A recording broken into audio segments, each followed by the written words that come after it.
సుబ్రహ్మణ్య స్వామిని నాగుపాముల రూపంలోనూ, కార్తికేయ రూపంలోనూ, షణ్ముఖ రూపంలోనూ, వల్లి దేవసేన సహిత రూపంలోనూ, పుట్టల రూపంలోనూ ఆరాధిస్తారు. సుబ్రహ్మణ్య స్వామిని దీపం ప్రతిరూపంగా కూడా ఆరాధిస్తారు. పూజా సమయంలో దీపం వెలిగిస్తున్నామంటే సుబ్రహ్మణ్యుడిని పూజకు ఆహ్వానిస్తున్నామని అర్థం చేసుకోవాలి. సుబ్రహ్మణ్యుడు అంటే మనకు తమిళనాడులోని ఆలయాలే గుర్తుకొస్తాయి. కానీ కడప జిల్లాలోని రామాపురం అనే చిన్న గ్రామంలోని సుబ్రహ్మణ్య స్వామి ఆలయం అత్యంత అరుదైన ఆలయంగా పేరుగాంచింది. ఈ ఆలయంలో ఉండే సుబ్రహ్మణ్యుడి రూపం ఇక్కడ తప్పించి మరెక్కడా కనిపించదు.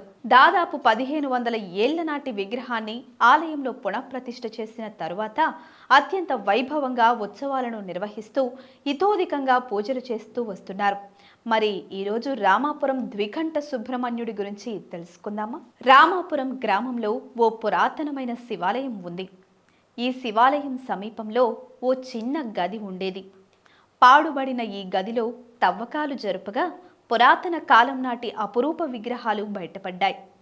ఇందులో ప్రధానమైనవి ద్వికంఠ షణ్ముఖ సుబ్రహ్మణ్య స్వామి, మోక్షనారాయణ స్వామి, సంజీవిని మూలికా సహిత హనుమ, కౌలిని మాత, ఉగ్ర భైరవ మూర్తుల విగ్రహాలు ఉన్నాయి. ఈ విగ్రహాలు దాదాపు 1500 సంవత్సరాల క్రితం నాటివి అని పురావస్తు శాఖ తెలియజేసింది. కాగా ఈ విగ్రహాల్లో అత్యంత మహిమాన్వితంగా చెప్పబడే ద్వికంఠ షణ్ముఖ సుబ్రహ్మణ్యుడి విగ్రహాన్ని ఆలయంలో పునఃప్రతిష్ఠ చేశారు.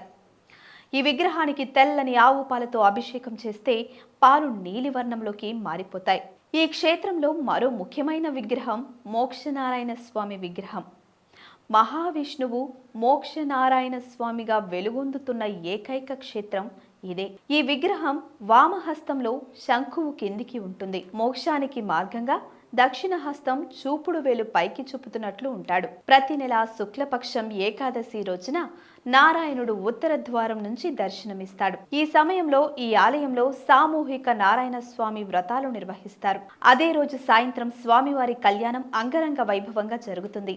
ఇక ఈ ఆలయంలో ఉండే మరో ముఖ్యమైన విగ్రహం సంజీవిని సహిత ఆంజనేయుడు. సంజీవిని పర్వతాన్ని, సంజీవిని మూలికను చేత్తో పట్టుకుని దర్శనమిస్తారు. ఈ విగ్రహంతో పాటు లలిత అంబిక రూపమైన కౌళిని మాత విగ్రహం కూడా ఉంటుంది.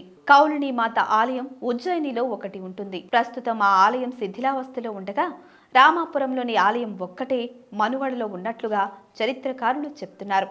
ఆ ఆలయంలో భైరవుడు బకుట్ భైరవ రూపంలో క్షేత్రపాలుడిగా దర్శనమిస్తారు. ఈ ఆలయం కడప నుంచి 18 కిలోమీటర్ల దూరంలో ఉంది. Please subscribe to the channel and download the Politicos app from the links in the description.